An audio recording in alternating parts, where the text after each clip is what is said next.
Conversing is produced and distributed in partnership with Comment Magazine and Fuller Seminary.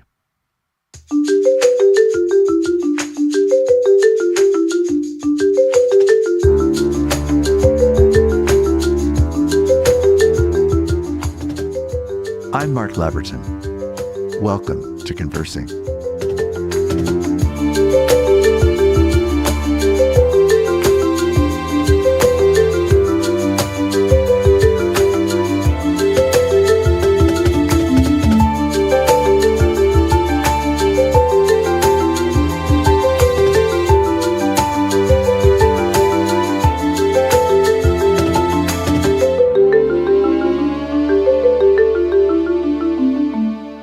It is an especially great honor today to welcome Marilynne Robinson as our guest on Conversing.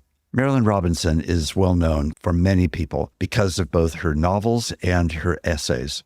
Her novels have been prize-winning. Perhaps best known is Gilead, which won the Pulitzer Prize for Fiction in 2005 and the National Book Critics Circle Award. But also her prize-winning novels such as Home, or her first novel entitled Housekeeping.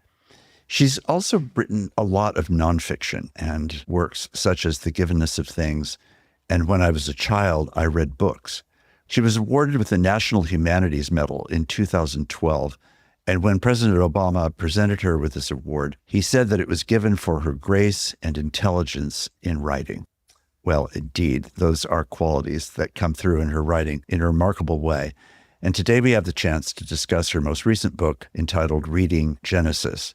This is a long reflection on the book of Genesis and its mysteries, its joys, its hopes, its graces, and especially its vision of God's compassion and mercy, attentiveness, and commitment to human beings. Marilynne, what a great honor it is to have you. Welcome to Conversing. It's a pleasure. You know, I've been a great advocate and fan of your writing for some time, and this most recent book of yours, Reading Genesis, which is what we're going to be focused on in our discussion, is yet another really quite exquisite and extraordinary accomplishment. I certainly obviously think that the book of Genesis itself is quite a magnificent accomplishment for so many reasons that we'll explore, but so is your representation of it. And because I don't know whether our listeners will have read the book yet or not, I want to jump in part by some description. Partly it's fascinating because it is simply one long narrative on your part of the narrative of the book itself. And that's unusual for a book that has over 300 pages to have no chapter breaks and so forth. You see it and read it as one long narrative. I wonder if you could just start by the form of the book. I just was really taken by it and appreciated it very much. Well, I just reading Genesis, for years without particularly intending to write about it, I became very struck by the effect in the narrative of the overarching time that is God's time.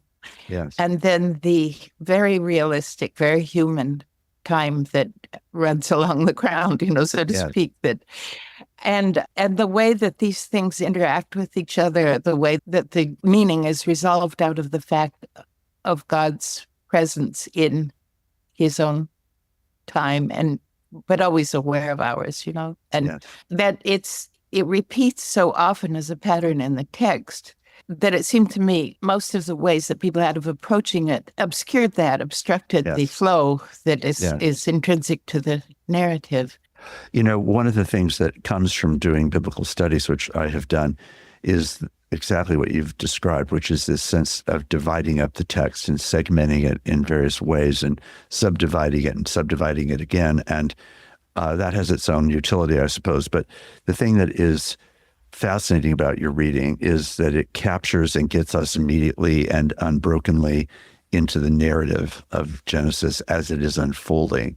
And I was really grateful for that for many different reasons, partly because it gets us into the experience of the text, not just to you as an observer of the text. It feels as though you're more like a guide as we walk through the text rather than study it and impose on it, let's say, systematic theological categories or even historical or literary categories. And instead, you experience the the drama as it is unfolding as represented in Genesis.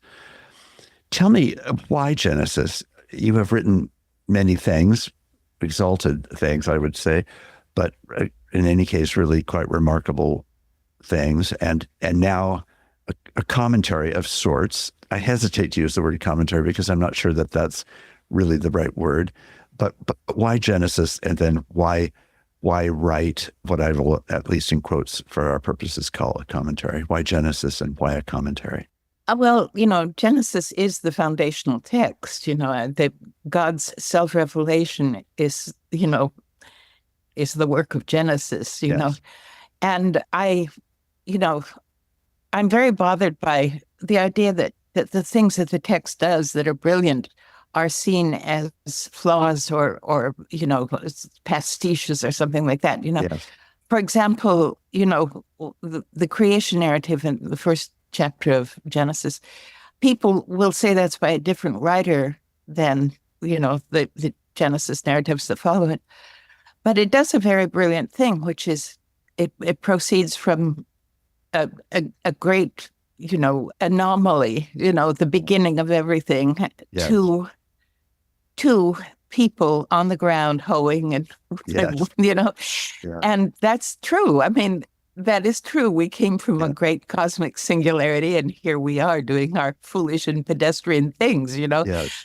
And there is, a narrative that made sense of the passage of one thing into something qualitatively unlike it almost would be a falsification, an intrusion, Yes. The absolute difference between these parts of the text is the point. You know? It's such a straightforward and assumed structure, which you don't defend or present itself. You just simply let it be what it is, which is part of the brilliance on your part, to let it just stand and make its own point, which it does. And I think for anybody who takes your text seriously, it's going to draw us into an experience of the text of Genesis itself, which is, by the way, printed in the King James Version in the book, that it draws us into that text as we're drawn into your text and vice versa. They're wonderfully intertwined. And you, for my sake, feel like simply a exceptionally wise, literary, and faithful spirit guiding and shepherding us to pay attention. And that's partly why the book ends up becoming so moving at so many different points. Great material to work with, I mean, it's so intrinsically beautiful. Right. Yes. What, for again the sake of any who might, I hope, pick up this book and read it, what is the importance, would you say, by the time you were finished, what is the importance that the story begins with, as you just said, a creation story and not in some other place in some other narrative? Is it simply just because it is the beginning, or is there something else that you would want to say about creation itself as a factor in the book of Genesis? Right. Well, it lifts the conception of God out of the landscape and that would be usual for an ancient conception of God or a God, Yes. It makes him, using the name Elohim, for example, which is the universal God name, Yes. that just lifts him above what will necessarily be the implications of his attention to one family, which is that he's like a tribal god or something like that. This great assertion is made that he made heaven and earth, Right. And right. Mankind, womankind, as being not of one kind, but, being earth, being, mother, being universal in that sense, Yes. Yeah.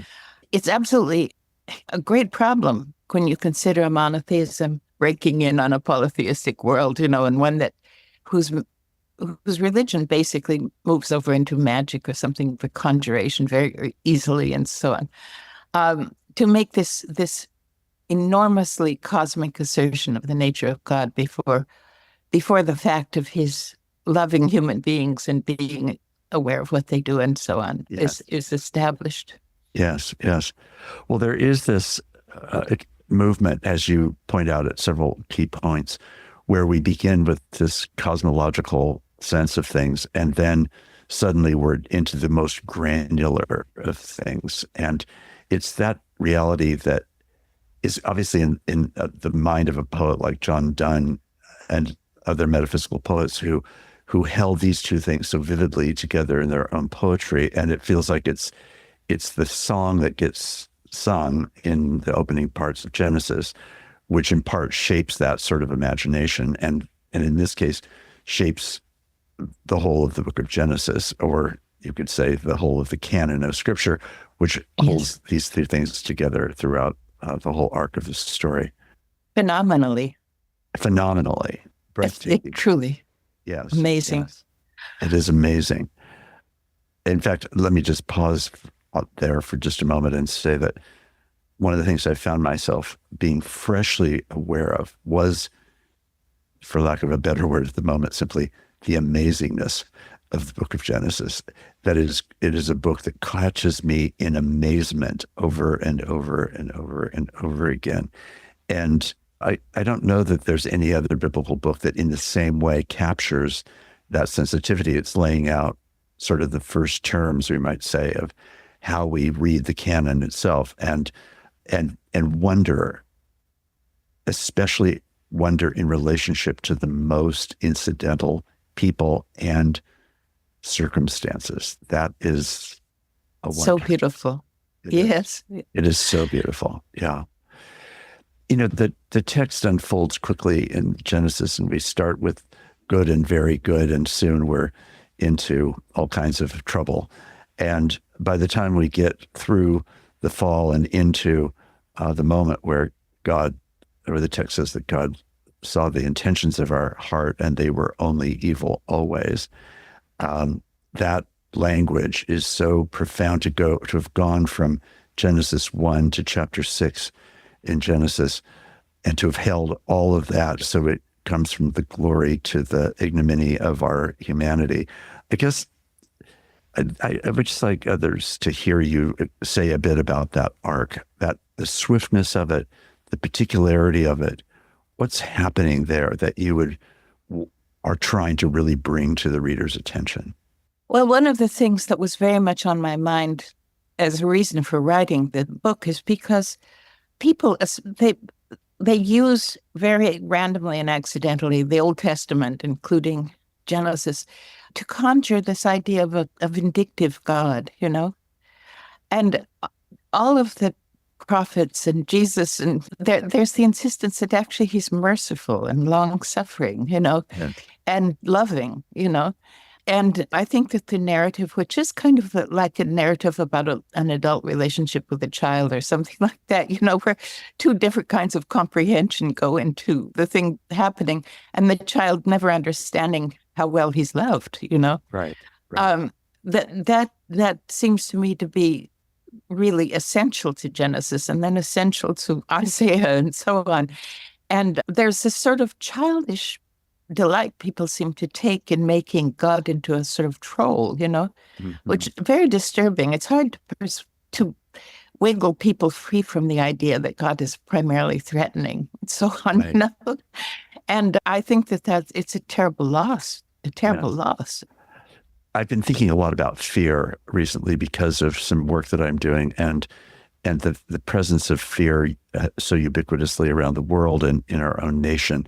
And then putting all of that in my mind in relationship to the fear of the Lord as the beginning of wisdom, which comes from Proverbs, not Genesis. But the setup that Genesis provides is a setup that starts with this wonder over who God actually is and how God meets us, not the terror of God as someone to be hidden from, but as somebody to be known and to be known by. And it's a dynamic, that role of fear is a dynamic really through the whole of Genesis in various ways. People being fearful of one another, people being fearful of what God may do, but particularly of what they might do to one another.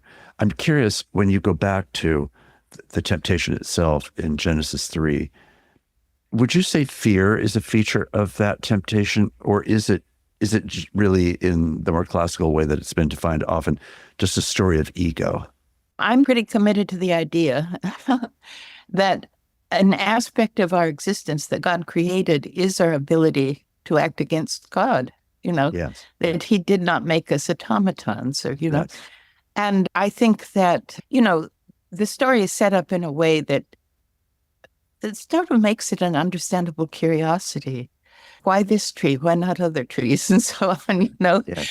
And it also goes as far as possible to relieve it of the quality of serious sinfulness. And I know that we've clapped all kinds of other meanings on it, but basically, they disobey by taking an apple, one of perhaps a million apples in the same orchard, And I think that dramatizes the fact that even at the very beginning, we could act freely. We could act, and freedom for our purposes in many cases means resistance to God, Yes. I mean, as with, Moses and the prophets and so many things. Yes. Everything, really. Right. So, yeah. So I think the fall is, in a way, it's a sort of realization of a fuller aspect of our nature, which is painful to us and painful to God, but it's our humanity. It's why we're not simply, the little cosmic, dependence on the Creator. Yes. Yes. Since you don't have a copy of the book at hand, let me take the liberty to read a portion of the text. This is found on page 139. The narrative of Scripture has moved with astonishing speed from let there be light to this intimate scene of shared grief and haplessness. There is no incongruity in this. Human beings are at the center of it all. Love and grief are, in this infinite creation, things of the kind we share with God. The fact that they have their being in the deepest reaches of our extensionless and undiscoverable souls only makes them more astonishing. Over and against the roaring cosmos, that they exist at all can only be proof of a tender solicitude. Do you want to say more about that theme, that it's really the book of Genesis, and by extension, I would say the Bible, but let's just say the book of Genesis is about human beings at the center? Just say more about that, please. Well, it's something that really is striking over against other ancient Near Eastern mythologies, where we do chores, we're an afterthought, that the main business of life is among these gods that are always, right, beating each other bloody and so on, And the assertion that we are images of God and so on, and in the very exalted terms in which this is originally said and so on. That's as amazing as the creation out of nothing. It's and what it. I'm sort of thinking about Calvin these days. I guess I'm going to write something about him. But the way that the God on the one hand and the creature that defines him, because it is his image, on the other hand, like the sun and the moon on opposite horizons. Right. A beautiful framing, and the kind of literary tactic that the Genesis uses that means, meaning cannot leak out of this. This is absolutely meaningful, Right. That's so beautiful. What a wonderful phrase, meaning cannot leak out of this. It really is that compression and intimacy that you're describing. Very powerful. I think that one of the things that is so striking to me, I came to faith as an adult, and as I began reading the whole of the Bible, I was really struck again and again by how much this text felt like it knew me, that it knew myself much more than I knew myself, and that it was a text that was written obviously in a time, place, and circumstances wildly different than my own, and yet it carried and invited me into the depth of my being because of the way that it knew me. And certainly Genesis does that in such a particular series of stories that are stories of the tumbling, bumbling, faithful, faithless, violent, peaceable, loyal, disloyal agency of human beings, all in the context of having been made by a God who, as you say, is the creator of all things. That combination is it's just breathtaking. When you think about the impact of Genesis just on you as a reader and also as this writer of this book, How does that dynamic, the sense of what we've been talking about for the last several minutes, this combination of God as God over all and God as most present and tangibly at work amidst, present with free human beings. How has that shaped you over the years? Well, it's kind of hard to say, and I'm sure it's shaped me pretty profoundly, if that's the word. I mean, I really can't. The mystery of the holy image of a human being, that nothing is more important to me than that as a writer. Yes. It really closes off all kinds of unworthy options that you would have in the treatment of your characters and the quality of their perception and all the rest. Yes. Yes. Their mysterious beauty, that is simply a fact of human existence in every individual case. Right. And then I like the old conception of reality as being a vision, Yes. a revelation. And I was just reading, I think it was Plato talking to one of those Thrasymachos or somebody who said he only believed there was a God because when he looked at things, he saw the hand of an artist, Yes. Yes. And I think that you look at things with a generous eye and you do see the hand of an artist. It's so beautiful.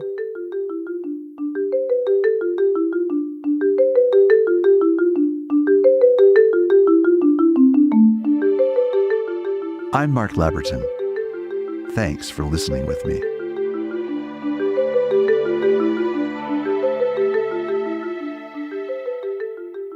One of the things that struck me as I was reading this was that it sort of explained the prologue to Gilead, and that really Gilead, your book of such note and such importance to so many people, is a book that feels like it arises within this narrative and feels like Genesis is what holds and articulates and manifests in the biblical canon the substance and detail and ordinariness, the beautiful ordinariness of a God-fashioned creature in ordinary communion with one another.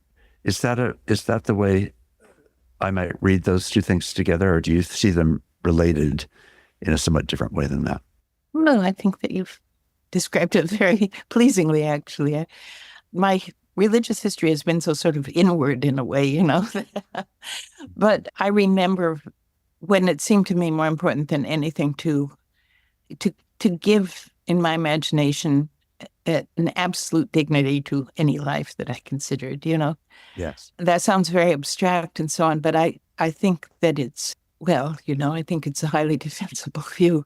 Right. One of the things that also struck me is that later in the book, Genesis now we're talking about, later in the book, there's a place where, again, I wish these were your voice reading these words, but let me read a paragraph that comes about past midway in the book. It says this: Genesis can hardly be said to end. In it, certain things are established: the nature of creation and the spirit in which it was made, the nature of humankind, how and in what spirit the Creator God enters into relation with his human creatures. The whole great literature of Scripture, unfolding over centuries, will proceed on the terms established in this book. So Genesis is carried forward in the law and in the Psalms, in the prophets, itself a spectacular burst of light without antecedent, but with a universe of consequences. That kind of summary, in a certain way, of Genesis is not only about Genesis, but it is also about the impact of Genesis in the history of the West, but also everywhere that the Bible and the gospel of Jesus Christ has gone forth in the world. And it parallels and doesn't parallel other voices and other stories. But in the way you describe it, it captures, in my mind, in a very succinct way, this sense of the profundity of Genesis and its outworking implications in shaping worlds of understanding, relationships, etc., while still granting a great deal of freedom for what we are allowed to do and be as human beings. Can you say a bit more about that? Well, I'm working on a book about Exodus, which I consider to be really the second half of the book about Genesis, Yes, yes. And the issue of our freedom as human beings is very much on my mind. And one of the things that's striking, considering the Bible as a whole, is that there's so little that is legalistic, so little lawfulness in Genesis. Adam should not kill Adam, that sort of thing. But then you have Moses and the great liberation being the great metaphor for the whole thing, And then his design for the liberation of people, God's design, I would say, is law, because it does not modify you. You know what I mean?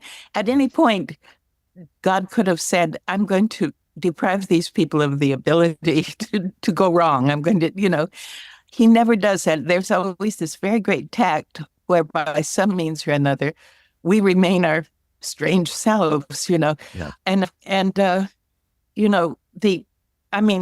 Moses does everything lawfully in order to free people, like leaving food for the alien and all the rest of it, but also erasing debt and enslavement at intervals, at short intervals by the standards that apply. But I think that we don't think about law when it is legitimately made as being a liberation of one another. If you internalize, thou shalt not kill, then everybody's safe. If you internalize thou shalt not steal. So in other words, if you subscribe to the law, you can think of it as limiting your behavior, but it is enormously emancipating to everyone around you. Yes. And also with the law, as the Bible is constantly mindful of, you can abandon it, you can transgress against it. It's like God's patience, it's there. The dynamics of how freedom works has always been probably a central mystery to me as a person of faith. And while I value faith, while I value freedom, I'm also aware that I don't think I do value it nearly as highly as God seems to value it. And if I was the maker of all things, I think I would have curtailed freedom a bit more, because not just I, but we have made and do make such a mess of things in freedom.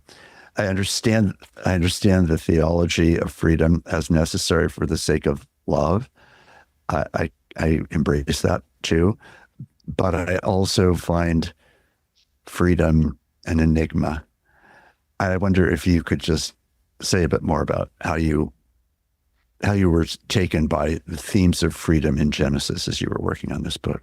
Well, transgression in Genesis is a very sad thing. It's an injury to this family, these people alone in the world with this one great realization that they gain and lose and gain and lose, Yes.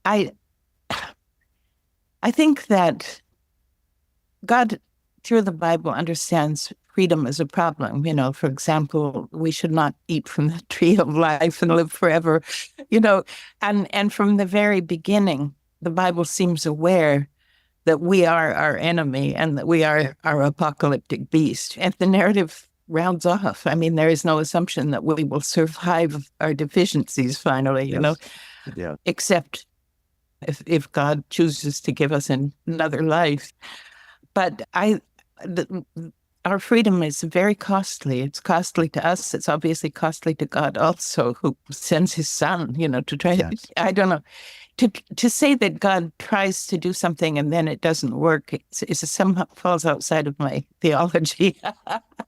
But nevertheless, in shorthand, that's kind of what we have to consider. Who knows how the narrative will all work out. But clearly, the only begotten Son, that's a potent phrase after you've read that far in the Bible. Yes. When I think about as a pastor, I've been in so many contexts with people where freedom is at the core of the problem or the crisis, right? It's something that has happened in freedom that has often wreaked such difficulty for the person themselves or for others that they know or love or have encountered. And when I watch all that sort of activity, or when I watch it more distantly in the world around me, I'm also just aware that there's something beautiful about this, because there's a sense that it is a manifestation of the fullness of what being a human being in the image of God really is and is capable of doing and being.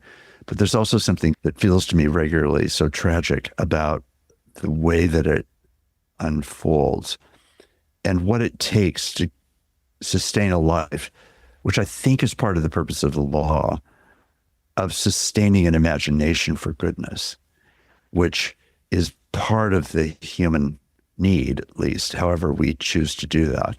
And certainly in a Jewish and Christian setting, the imagination is stimulated by the law. The imagination is stimulated by the good works of God's faithfulness over time, and ultimately, from a Christian point of view, sustained by God's faithfulness in Christ. And the cultivation of imagination is a very big theme in your writing, it seems to me, not just here where it's present in a different way, but in your novels and so forth, in some of your essays, certainly.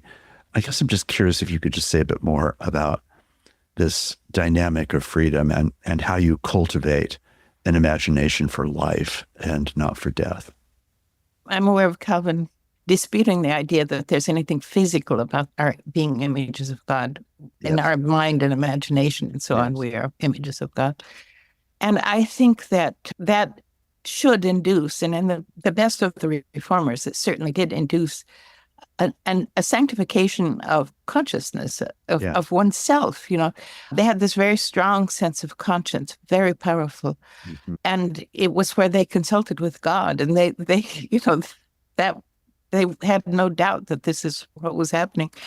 And I think that a sort of enhanced reverence for oneself, that for my purposes or for my imagination has to be rooted in a reverence for God, that this our other self, in a sense.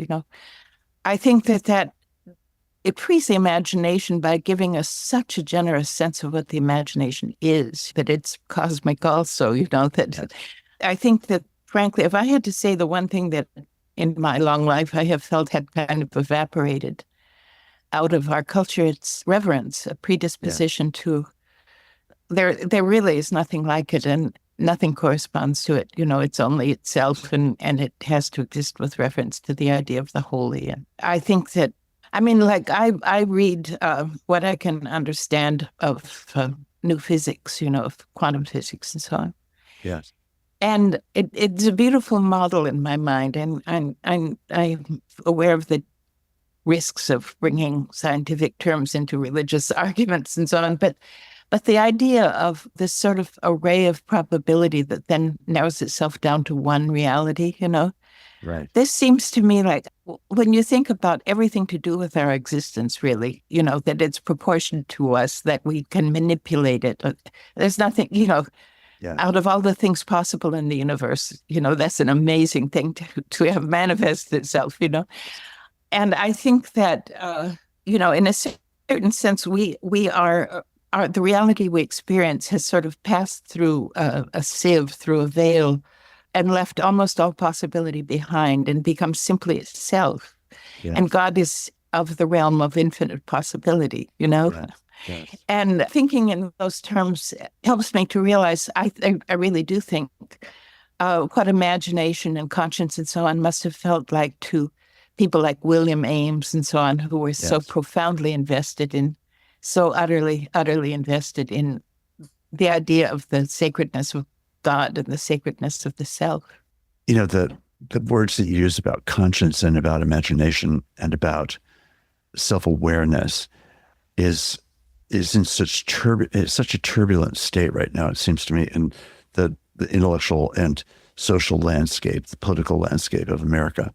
And so much of what is partly shaping a lot of the fear has to do with categories that have caused people to shelter and hide rather than to expand and imagine and be curious and in that sense to be reverent, to express curiosity out of a reverence of the other person and their experience, their story, their context, whatever it might be. And I do think, again, that one of the things that was interacting in my mind as I was reading Genesis and also thinking particularly about Gilead was the way that you are holding in your imagination for any contemporary readers and helping us to see, feel, and hear the voices and see the actions of ordinary human beings who are both, like Psalm 8, a little lower than the angels, and at the same time, we are dust, and to dust we will return. And the combination of those two things is very powerful to me. And it felt like as I was saying earlier, there's a sense that Genesis is the animating force behind that. So when I read this sentence that I read from a few moments ago about the way that it unfolds with a universe of consequences, I was just taken by the fact that that is the world that you're living in. And part of the gift that I think you yourself and your writing is providing in the world is a taste of that, which very few writers are able to bring forth, I think, in the way that you are. And I'm just extremely grateful for that combination. Well, thank you. Thank you. Were you nurtured as a person in paying attention? Was that something externally nurtured, or was that just something in you that you would be such an observant and attentive person to God and to the world? I don't know if I could answer that question. I grew up in the mountains of northern Idaho, in a place where many people lived because it's very beautiful, Yes. And I was always aware of the people around me being very aware of the woods and the lakes and all the rest. I think I was probably left alone more than a modern child would be. I spent a lot of time just hanging around in the backyard or something, Right. And being, knowing that these great forests were all around me on every side and so on, so venerable seeming. But in any case, I thought my own thoughts and read my own books and so on and was, not interrupted. And I think that's basically when I got most of my religious thinking done, frankly. I found when I went to reading, especially magisterial Reformation thought, I just loved it. I just felt at home in it immediately. Yes. Well, I know you've only recently moved to California, so maybe California will provide its own delicious places and moments of contemplation and reflection on nature. I used to go every year to Yosemite for a few days of what I called granite therapy, which was just the experience of beholding granite in that immensity and letting it contextualize my life and the world that I was living in of constant change to stand before a wall of unchanging or relatively unchanging granite. Let me ask, by the time you come to the end of the book of Genesis with the story of Joseph, there's so much that has happened, and you, I think, really, with great beauty, draw us through the Joseph narrative and all of its implications, which is the longest section of any given part of the story in Genesis. And because we live at a time when there seems to be so much wrong that has been done to people by other people, I guess I wonder, as I was reading the book, wondering if you could play with this imaginatively for a minute, how Joseph might help us in this moment where there is so much of a tendency to blame and curse. And in this remarkable way, in the Joseph story, God brings Joseph to a point of doing neither of those two things. How might he speak to us, or how might that section of Genesis particularly speak to this time with so much blaming and anger and rage going on? I wish I knew. One of the things that the Bible does that people, it's important. People take it seriously or they don't, but everybody's a brother, Everybody's descended from Adam. And the fact, it's the meeting of Esau and Jacob and so on. I mean, those things are, however threat might hang around them a little bit and so on, or very much even, it's still very emotionally gratifying that the brothers embrace, Yes, yes. And when the text is allowing you to be happy with your species, I think it's, it is because brothers embrace. It's not because somebody attains a certain rank in Egypt or something like that, Right. Right. And I think that we have to go back to the very basic thing of understanding our shared humanity. Yes. And we've departed a long way from that, even the best of us, I'm afraid. Mm-hmm. And I mean, it is just stunning. I mean, we are such a danger to everything we value. We are a danger to everything we value, And the fact that we can persist in doing that or tolerating it, but there we are, we've always been strange, we human beings, Right. Back to the peculiarity of and perplexity of freedom. Right. I mean, I do think that in the story of Joseph in particular, there's really the long agony of years and years of isolation, and where the fertile ground for Joseph could so easily have been simply taken up with the anger and bitterness that he could have been carrying. And the text doesn't really say a lot about Joseph's inner life and how it was that he was working. No. What it does say is that he got on with life in a constructive way, in a context of service, in a context of serious responsibility and recognition. And his identity was being lived out. Even the legacy of his identity in the best ways was being lived out. Meanwhile, this unfinished story with the brothers and his father continues to linger until eventually it gets resolved. Is that a bow at the end of Genesis, or is there something?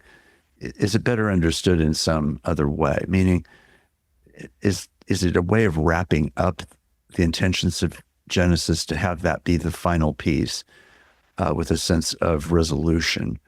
Or is there something more or different than that you think is happening in the impact of the Joseph story overall in Genesis? I think that the way that Joseph understands his history, is a comment on the idea of divine time, Yes. That what we see is not something that we can really extrapolate from.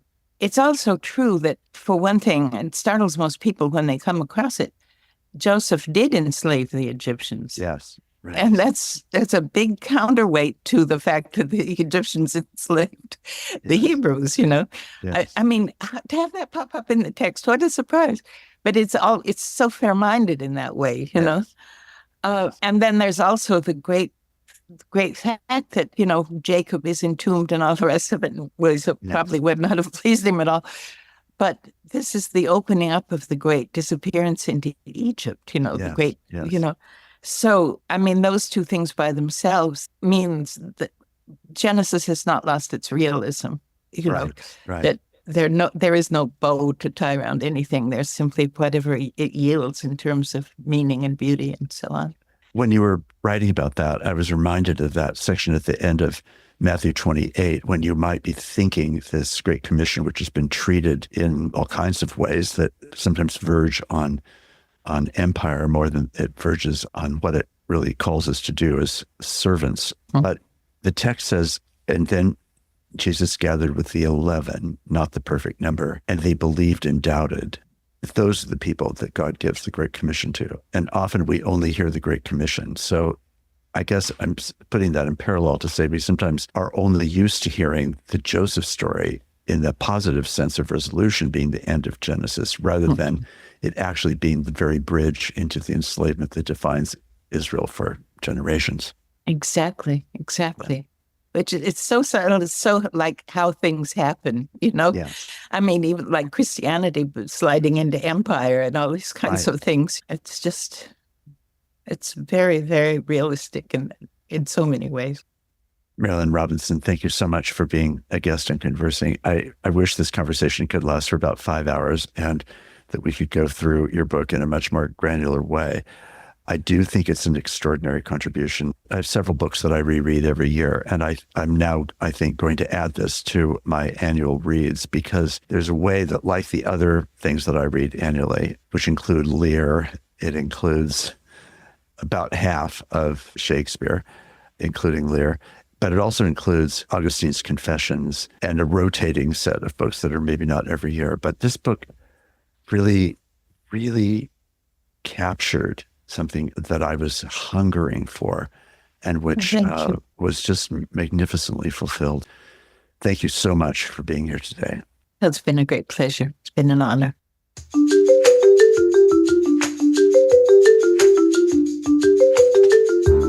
Conversing is produced and distributed in partnership with Comment Magazine and Fuller Seminary. Peter Labberton is our engineer and editor. Evan Rosa is our producer. For more information about Comment Magazine, visit comment.org, where you can subscribe, read the current magazine issue, and browse their archive. Fuller Seminary is an evangelical, multi-denominational graduate institution committed to providing indispensable formational education for diverse Christian leaders everywhere. For information, visit fuller.edu. I'm your host, Mark Labberton. Thanks for listening with me.